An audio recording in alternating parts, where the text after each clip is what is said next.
So, in the last lecture I was describing this protein structure, which is important to understand the molecular biology of cell structure as well as cell material interaction, because protein adsorption first takes place on the material surface. So, one of the important thing is that I have mentioned that protein molecules, they have that peptide bonds that they can be rotated, but there is a limitation in the rotation of these peptide bonds.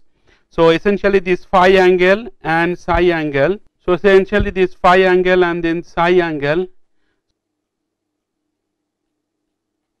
can vary within certain limit, and other things is important in this protein structure, like you have this peptide backbone chain, polypeptide backbone chain, and then in this between these two protein molecules there is also a weak hydrogen bonds is there, and because of this weak hydrogen bonds, what will happen, that these hydrogen bonds can be broken and can be reformed very quickly because of the much less energy involved in this hydrogen bond, right.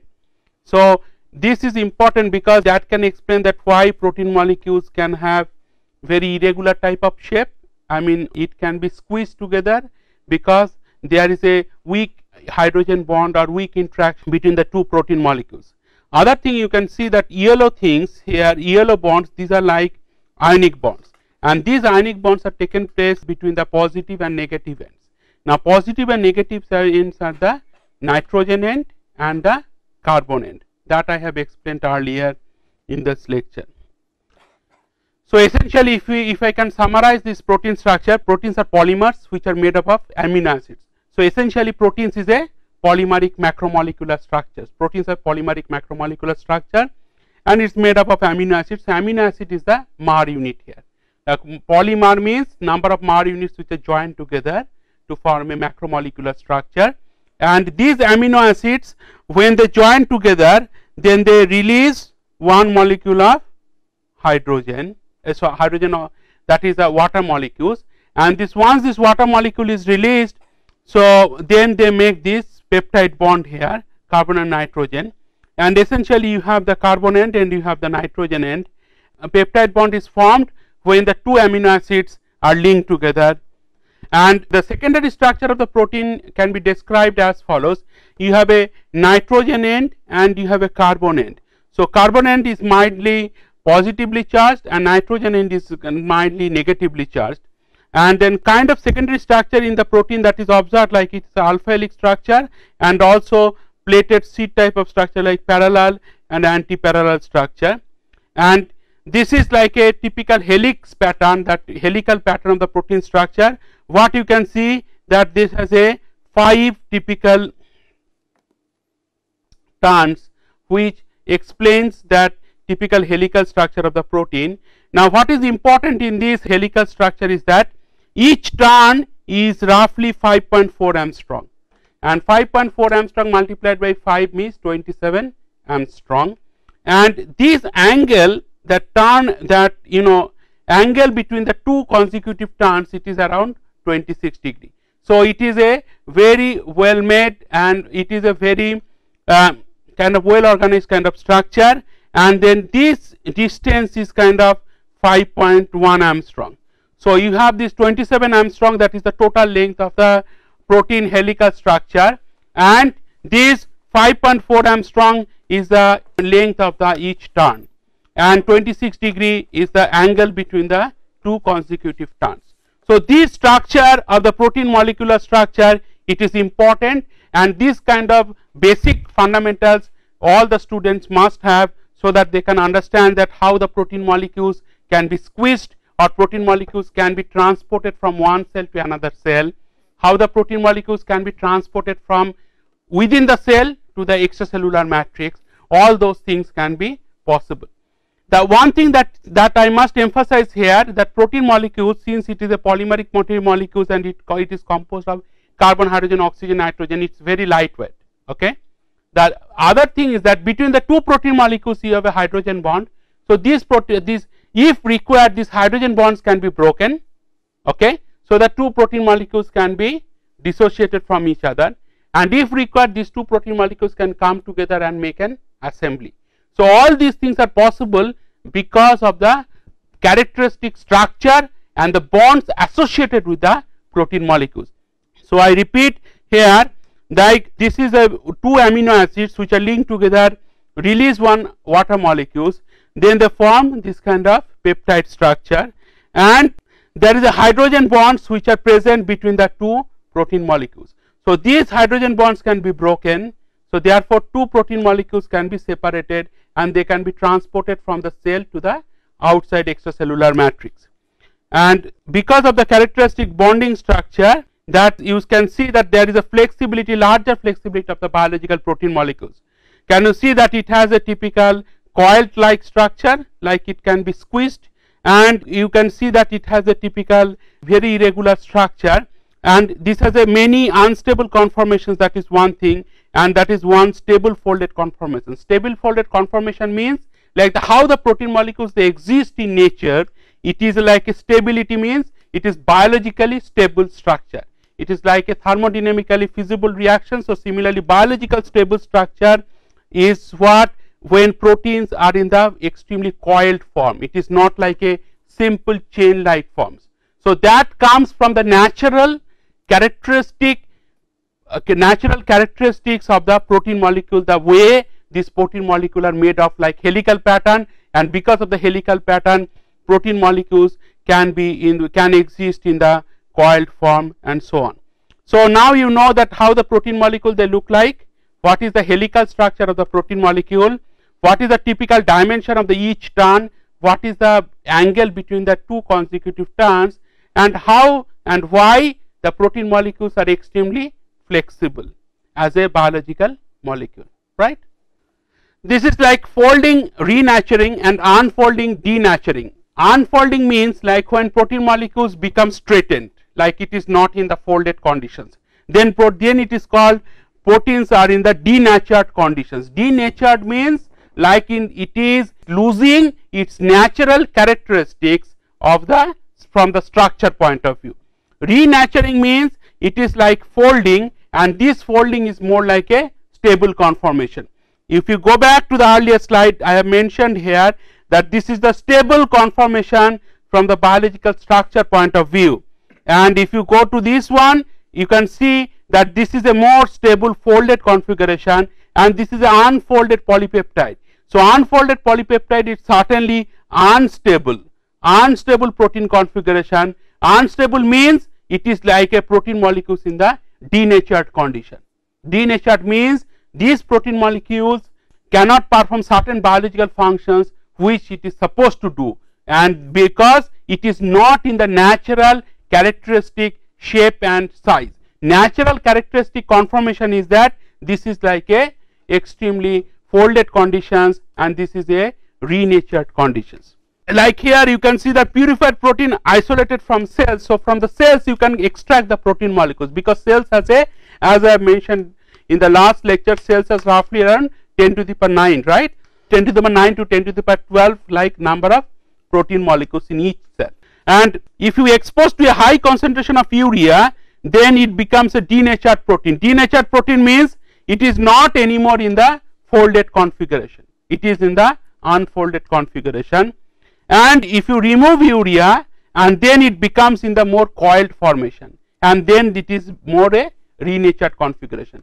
Whenever it is a coiled configuration, or whenever the protein molecules is in like extremely squeezed conditions, then it is a more natural and stable conformations. Natural and stable conformation means these are like biologically stable conditions these protein molecules now exist. The other things in the last lecture I have mentioned that this is the polar group and this is the polar side chain. So this is the blue ones.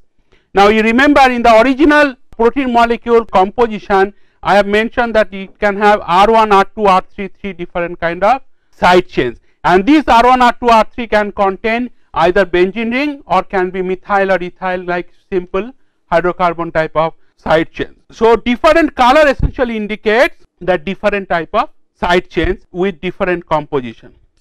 Now hydrogen bonds in protein molecules, what you can see here, these red ones are the hydrogen bonds, red ones, whereas these yellow ones also the hydrogen bonds. So these red ones hydrogen bonds between atoms of the two peptide chain, like this is one atoms from one peptide chain, this is another atoms from a neighboring peptide chain. So between the two atoms there is a hydrogen bond. I am emphasizing on the concept of hydrogen bond because hydrogen bonds are known to be extremely weak bonds, right. So it can be broken very easily, and this is the hydrogen bond, the yellow hydrogen bonds, that is the hydrogen bond between atoms of a peptide chain and amino acid side chain. So there are two different types of hydrogen bonds that is possible, and third hydrogen bond is like hydrogen bond between two amino acid side chains. So either the atoms from the two protein molecules, they can form hydrogen bond, or two side chains can form hydrogen bond, or hydrogen bonds can form also between atoms of the peptide chain and peptide bond and an amino acid side chain. Now this is again I am coming back to this helical pattern, like how these protein structure they look like in the biologically stable conformation. And biologically stable conformation means it has each turn has a length of 5.4 Armstrong. 5.4 Armstrong means 0.54 nanometer. So that means if it has a 5 turns, so it total is that for 2.7 nanometer. 0.54 multiplied by 5 is 2.7 nanometer. So that is the entire length of a protein molecule. So 2.7 nanometer is an extremely small molecule, right. And this is alpha helix means that is like simple helical patterns, the way this protein structure they appear. Now it can have a beta sheets also, that is the regular conformation of polypeptide backbone in beta sheets. Now again here this linear length or linear dimension of each turn is like 0.7 nanometer, and this 0.7 nanometer again it has a 5 turns, so altogether 0.7 multiplied by 5 is 3.5 nanometer. However, in both the cases it is even less than 5 nanometer. So it is extremely small size that each protein molecule they have. So this kind of dimensions, or the student should have a feeling of the numbers about the size or shape of the biological molecule, so that they can correlate with the real time phenomena. Okay. The beta sheets essentially you have a parallel sheets, and these parallel sheets they are oriented in certain specific orientation, and therefore you can have a anti-parallel beta sheet structure, or it can have parallel beta sheet structure. Anti-parallel and parallel means in parallel case both the protein molecules, their carbon and nitrogen ends, they are oriented exactly at the same way. In the anti-parallel configuration means that carbon and nitrogen bonds, they in the two neighboring protein molecules, they just reverse to each other. You understand what I am saying? So in the one case you have a nitrogen here, carbon here, and in the next chain it can have a nitrogen here and it can have a carbon here. The next chain again it is reverse, but in the parallel chain nitrogen and carbon they are arranged in the same orientation, right. So that is what is meant by beta sheets. This is again a very biologically stable configuration. So because it is in the coiled form, or it is not in an unfolded form. This is like different beta plated sheets. Essentially this contains the parallel polypeptide backbone chains, and these between parallel polypeptide backbone chains you can see the weak hydrogen bonds, they are always denoted by dotted ones. So that shows that weak hydrogen bonds, how they will hold two polypeptide backbone chains together, okay, and that essentially indicates that any point of time this backbone chain can be broken, right. Any point of these hydrogen bonds can be broken, and this polypeptide chain can be separated from the rest of the polypeptide chains. You understand what I am saying? So that is possible because their structure has the hydrogen bonds. Now this is again showing that how these hydrogen bonds they are formed in the beta sheets.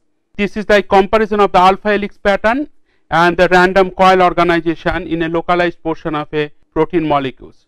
So this is like computer generated protein structure, because there are a lot of computer simulation on the protein structure, what biologists they do in real life simulate that structure. It can have a ribbon like structure, like ribbons how they look like, or it can have a typical backbone type of structure, and all these different different colors essentially indicate that each line, each backbone chain has different composition, okay, and that is what is indicated. Each backbone chain has different composition means if you have R1, R2, R3, three different side chains immediately you have the backbone chain of the same.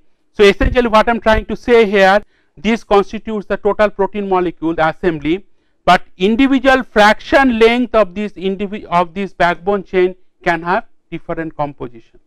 So this is like quaternary structure of a protein. You can see that it is more like how a snake they look like in the real life, right?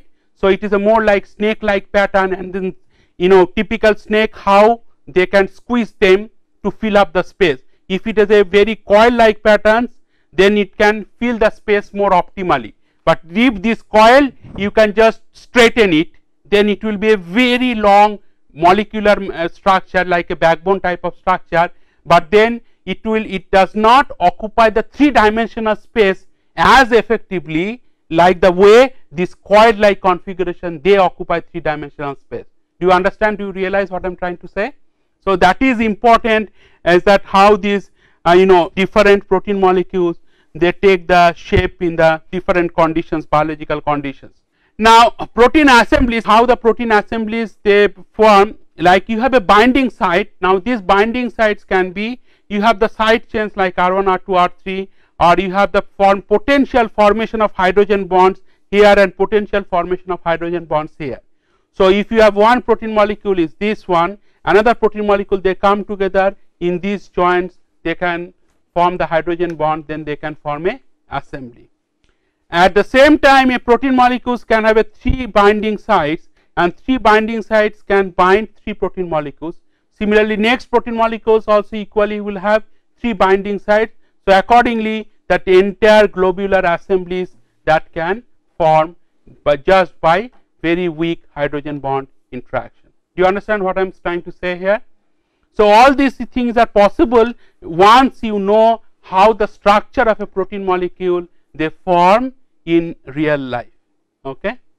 Now binding site of a protein molecules, now what you can see here, it is an unfolded protein, and this unfolded protein it has a different kind of amino acid side chains, and that different color essentially means that amino acid side chains can be different chemistry, like it can be methyl group, it can be ethyl group, it can be benzene ring, whatever it is. And in the folding chains also you can see that it contains, when it is in folding conditions, now it has a more binding sites which are coming together. Now essentially if you have a more binding sites, that means it can attract more number of protein molecules to come together, and it can form a very easy protein assembly. Do you understand what I am saying? And that is what is presented here. When you have a large structure, large backbone, polypeptide backbone chain, and this large polypeptide backbone chain you can add different protein molecules, and then by weak hydrogen bonds then you can form a large protein molecules. This is how these non-covalent bonds they are formed. So essentially it has a ligand, and this is the binding sites of a protein molecule. Now these ligands can come, they can bind together at the different binding sites, and they can form this kind of a structure. So therefore protein molecules can bind another organic ligand if necessary or if required.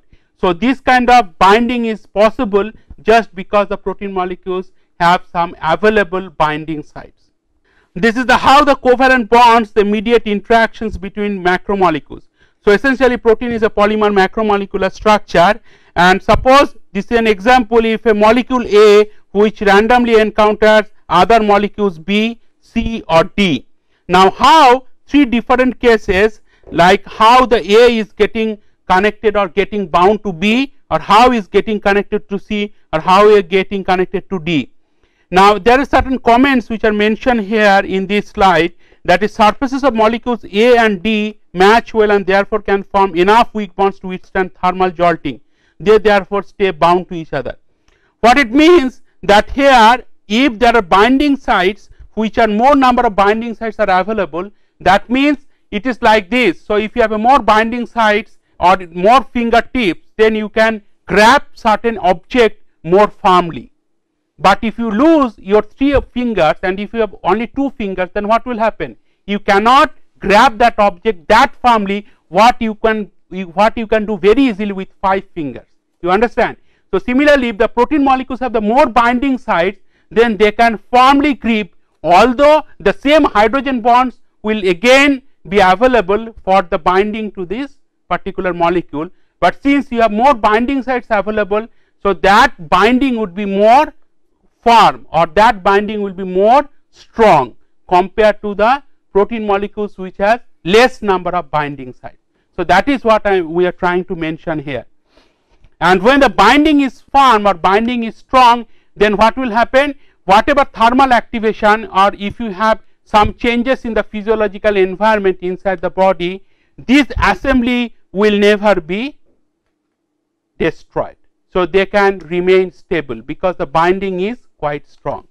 Okay, next few slides I will discuss the cell material interaction. Essentially now you have got enough understanding of the how the collagen molecules they look like, how the protein structure they look like, and how you can characterize these protein structures both compositionally, size wise, morphologically, shape wise. Now protein molecules, as you know that it is like abundant in number in kind of in the body, and these protein molecules, what happens when a solid substrate or when a biomaterial, so this is a biomaterial. Now when a biomaterial is placed inside the body environment or in an in vivo environment or in a cell culture solution, then what will happen? This immediately within a few seconds, now you can see here these protein molecules of different shape here. So one is inverted triangle, one is square, one is circle. So essentially what I try to illustrate here, these different type of protein molecules in large number, they come and adhere on the solid surface, biomaterial surface, and these protein molecules is also supplied in the cell culture solution, right? Each cell culture solution you have a large number of protein molecules, and these protein molecules, once they adhere on the material surface, then they can easily interact with the cell surface proteins. Remember the membrane structure of the cell that I have described you earlier. This membrane has a double layer lipid bilayer structure, and this membrane also has a protein molecules. So these protein molecules, then they can attract or they can adhere or they can make physical contact with the protein molecules of different shape and size. It is like a tongue. You want to capture an object with a tongue, and this tongue is the cell surface proteins, and you have large number of protein molecules, they are available in the material surface. So within this tongue, these protein molecules can immediately get hooked or can immediately get attached.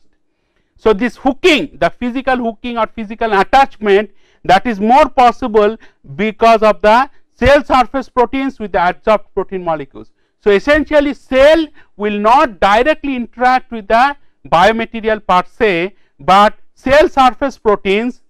So it is essentially cell surface proteins which will interact with the adsorbed protein on the surface, and this is what is meant by cell surface interaction.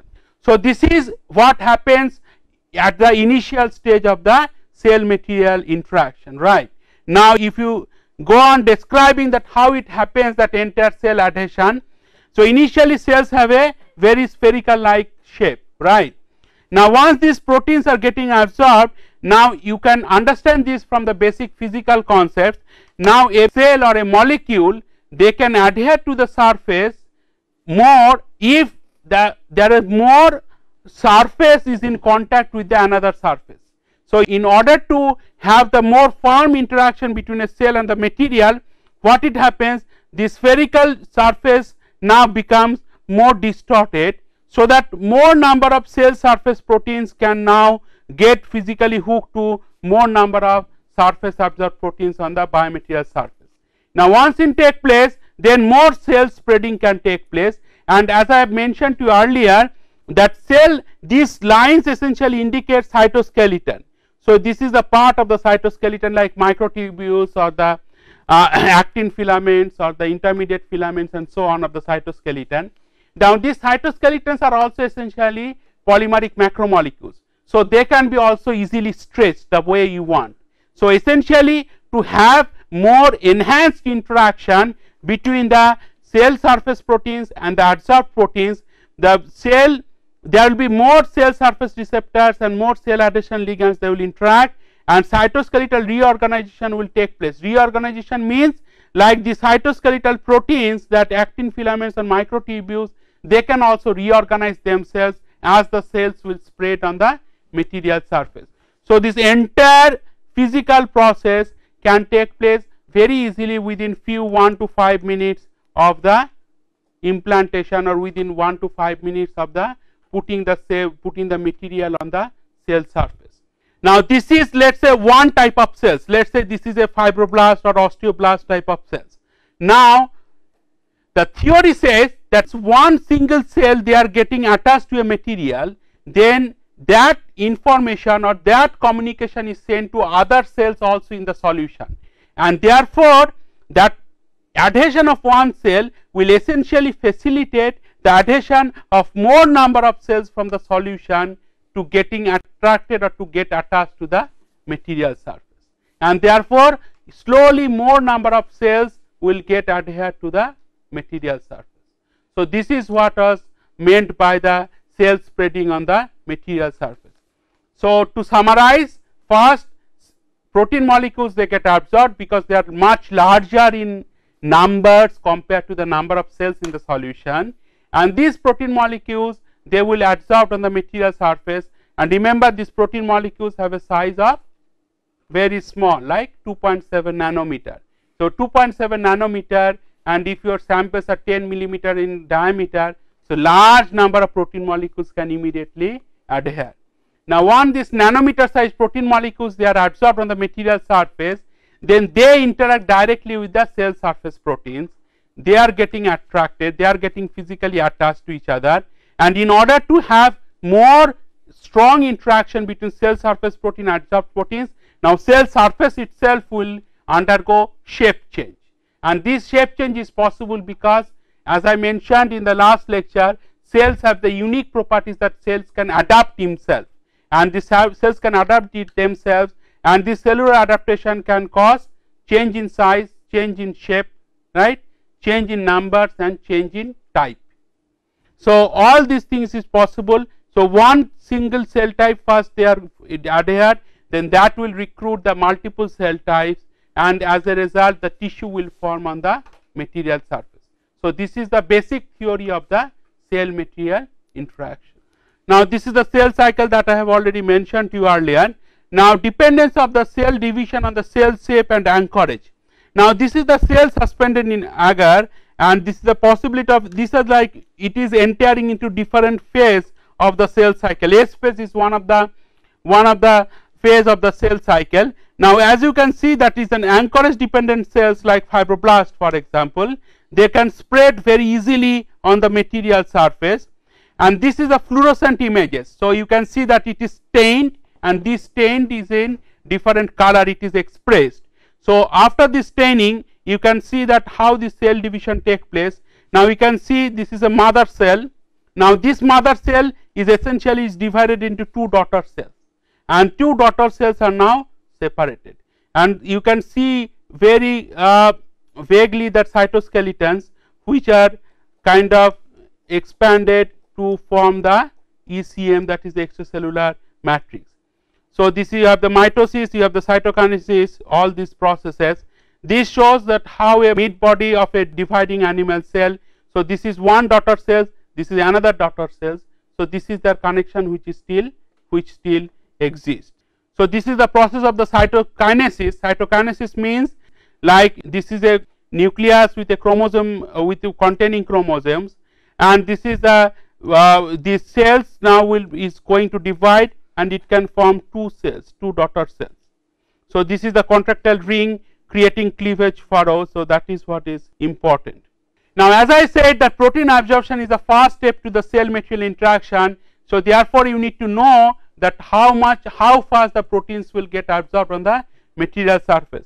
You can see that this is the different shape of the protein molecules, and this is solid substrate. So, this is exactly written here. Initial protein absorption on the biomaterial surface is the precursor of the host response of the implanted material. Now, this is the protein absorption isotherm. What you see here, this is the fibrinogen. This is one type of proteins, and this is a protein concentration in milligram per milliliter, and this is the Langmuir isotherm. So, if you add more and more concentration of the protein, and then you have this more and more fibrinogen absorption, and then you can see that this undergoes initial increase and then it goes to a steady state. Okay, and therefore more protein absorption cannot take place because entire surface is now covered with the protein molecules. Okay, so that is what is meant by. So even if you add more protein concentrate, even if you add more protein to the solution, this absorption isotherm will not change. Now this is the role of protein absorption. It essentially tells you some theoretical aspects, like cell adhesion involves protein molecules at the surface of the protein cells. Now cell adhesion proteins can bind to other molecules or ligands and to form the extracellular matrix, and this is the when biomaterials are implanted. As I mentioned already, protein absorption to the foreign surface occurs within seconds of the implantation, and cells arriving at the biomaterial surface interact with the absorbed protein layer rather than directly with the interface. So these things are clear to you already. Now I will show you couple of examples before I finish this lecture, essentially so that you are comfortable or you have a clear idea that how cells spread, how cells proliferate on the material surface. This is the mammalian cells, like any animal cell lines proliferating in the culture. Now this is one cells, this is another cells, this is the third cell line. Now you can see that is a lamellipodia or filopodia extension that gets connected to the neighboring cell surface, and then it forms a cellular network.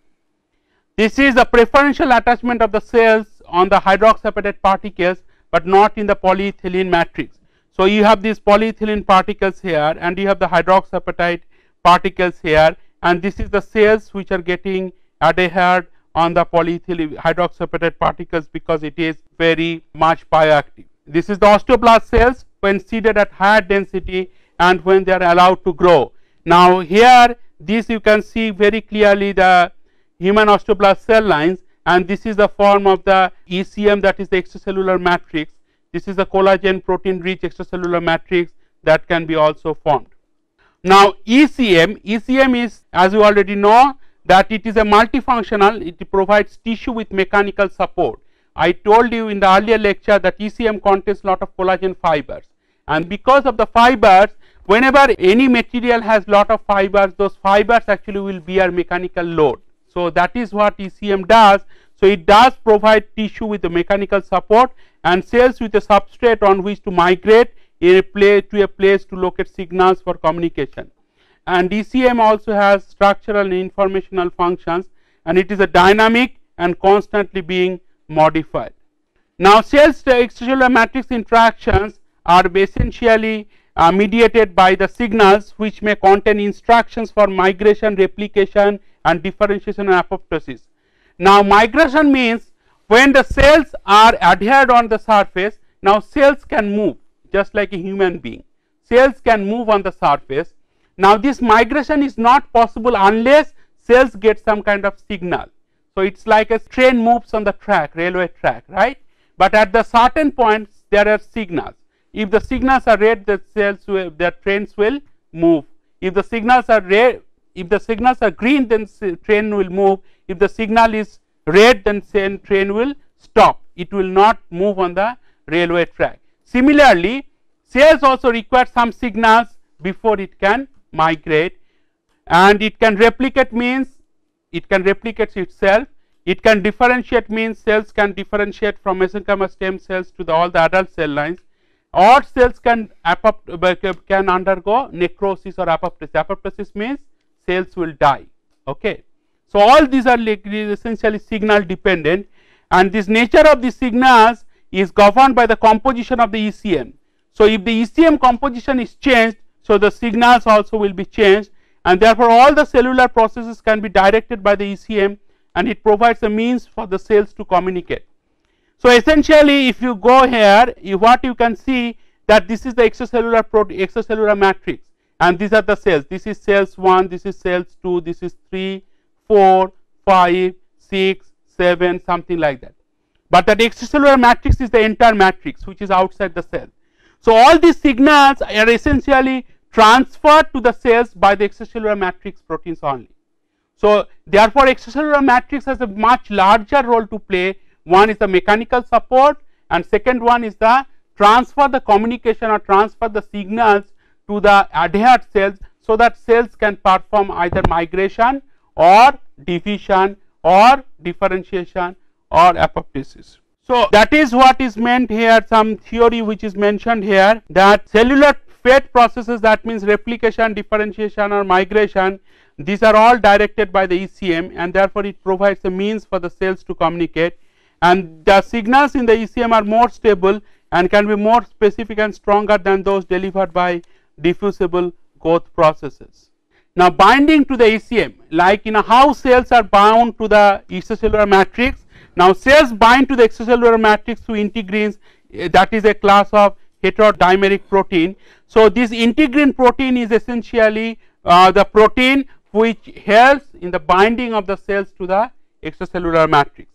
And three types of integrin based junctions are possible, that is that focal contacts, fibrillar contacts and hemidesmosomes, that is the three integrin based junctions which also facilitate the binding of the cells to extracellular matrix. Now focal contacts and fibrillar contacts are specialized adhesion complexes or assemblies of proteins observed commonly in vitro. So when you do the laboratory simulated environments, then normally you can see the focal contacts or fibrillar contacts. Focal contacts means it is like a focal contact proteins which helps just to bind the extracellular matrix to the protein at the specific location, and that is the responsibility of the focal contacts. And focal contacts also contain different type of proteins, and both these contacts involve a mechanical linkage of ECM to the actin cytoskeleton. Now if you go to this diagram, then you can understand more clearly. Now you can see that cytoskeletons, they are also expanded, and that ECM also contains lot of molecules or integrin proteins. Now these ECM proteins, they directly connect to the cytoskeleton protein, and therefore these protein molecules, they connect to each other and they form a strong adhesion bonds. Now is this overall biological picture getting clear, that how the cells are getting bound to the ECM? So first, if you go back to this slide, because this is very important concept, I will summarize it and before I will go ahead. So essentially your surface protein, they are absorbed, it forms a monolayer. Then the surface absorbed proteins, they interact with the cell surface proteins. Then cells will also change their shape to have more adhesion. Then there will be cytoskeletal reorganization that takes place, right? Now then cells also will secrete protein molecules. Now these protein molecules can come out from the cellular membranes, and these protein molecules and they will form the extracellular matrix. Now the question is that how the cells will be directly getting connected to the extracellular matrix. The answer is that all these cytoskeleton proteins, they will directly connected to the integrin proteins which are present in the extracellular matrix, and as a result they can get directly getting hooked to the extracellular matrix, and that will give you direct biological bonds as well as the mechanical bonds also, so that cells can immediately bound to the extracellular matrix. Okay, so this is the kind of total biological picture about the how this cell material interaction and ECM formation and then cell ACM interaction that take place. Now direct cell to cell contact or cellular bridge formation, that is possible when cells express proteins on the surface that lead to direct. So cells express protein means cells will secrete certain protein molecules which come out of the cells and go into the intercellular matrix, and these interactions allow for the direct and highly specific communication between two cells. Now when two cells are getting connected to each other, now through this cellular network or cellular bridge formations, one cell can directly transfer that communicate to the other cell. It is just like two human beings communicate to each other. Similarly, one cell, living cell, can directly communicate to another living cell when they are getting connected to each other. Now in contrast, soluble and ECM signaling is non-specific. ECM signaling means whatever signals that is transferred from the extracellular matrix to the cells, that is non-specific. Non-specific means that interaction is not direct, the way one cell gets transfer the communication to another cell, since the signaling cell has no direct knowledge of the target cell and vice versa. Because here, like two human beings, when they directly communicate to each other, both of them, they know each other. But when you send the signal to the extracellular matrix, you don't know whether where the signal will reach, what is your target cell, right? So that therefore it is a non-specific interaction, whereas cell to cell communication is a direct specific interaction. The other things is that cell to cell signaling molecules come in two principal forms, those that allow mechanical contact between two cells and those that form junctions between cells through which molecules can be passed directly from one cell to the another. Now these junctions, when there is a direct link from one cell to another, then there is very easy for the molecules or protein molecules to get transferred from one cell to another cell. Otherwise protein molecules have to form some vesicles, they have to get out of the cell surface, going to the extracellular matrix, they will be transported to another cell. So that process can be, that long process can be cut short if the one cell is directly bound to another cell. Now there are four kinds of cell to cell junctions. One is the tight junctions that form an impenetrable barrier by effectively fusing adjacent cell membranes together. Then there is a belt desmosomes or adherence junction that form a circumferential belt or adhesion. Then there is spot welds between the cell membranes, it's just like a spot welding process. Then there is a gap junctions that form a hollow channel between adjacent cells and allow the passage of small cytoplasmic molecules. Let us see how they look like. Now tight junctions is the number one, so it is like a very tight mechanically and both biologically. It is more like a cytoskeleton type of molecules which form the adherent junctions. Then gap junction is this is the type of gap junctions here, and there are certain molecules which are expressed from the cells and these are called cell adhesion molecules, and these cell adhesion molecules in short they are known as CAMs, like cadherin. Now cadherin is the cell adhesion molecules. Then you have also homophilic interactions and you have also heterophilic interactions, like fibronectin is a kind of proteins which are connected to integrins, and also there are other type of proteins which is a calcium Ca+2 binding sites. So Ca+2 binding sites, that is the calcium ion binding sites, and you have the more calcium ion binding sites means that helps in the biomineralization process also. Now a few minutes back I was mentioning about that extracellular matrix composition is also important in terms of transferring the signals or communication to establish communication between two cells. If the extracellular matrix molecules they or composition they change, then the transfer of signals process also change. Now what are the different types of ECM molecules? One is the fibronectin, that is a protein, and these proteins also there is a fibrillar collagen, there is a laminin type of proteins, and there is a type 4 collagen. So all these different types of collagen essentially means you have different side groups, and these side groups they change in different types of collagen. This is like different types of extracellular matrix molecules. Now what happens and how this extracellular matrix they interact with the cell, this is what has been shown here. Now orientation of the cytoskeleton in cell 1 for example, now orients the assembly of the second secreted extracellular matrix molecules in the vicinity. Now how it is done, like you know this is the cell, living cell, and you have a nucleus, you have extracellular matrix sorry, this is cytoskeleton, and you have the extracellular matrix proteins, they are oriented in the neighborhood. Now what will happen when these other cells, this is the 2, 3, 4, 5 4 different cells, and these different cells as you can see the cytoskeletons they are oriented not parallel to the extracellular matrix proteins, right, they are oriented in different directions. Now what will happen, how this extracellular matrix will actually interact with these proteins, unless these bonds are formed between the cytoskeleton proteins with the extracellular matrix molecules, that cells will not be bound to the ECM. Now how it happens, you can see here that as this extracellular matrix forms more and more, then slowly in cell number 2 and cell number 3 the cytoskeletons also they reorganize or they orient themselves parallel to the ECM, and therefore this orientation actually helps in more interaction. That is what is been meant here. The oriented extracellular matrix reaches cells 2 and 3 and orients the cytoskeleton of those cells. Now slowly the cells number 4 and cells number 5 they are also cytoskeletons, they are oriented parallel to the extracellular matrix. Now all these 1 to 5 cells, all the cytoskeletons they are oriented parallel to the ECM molecules, and therefore now all the 5 cells are now bound to the extracellular matrix.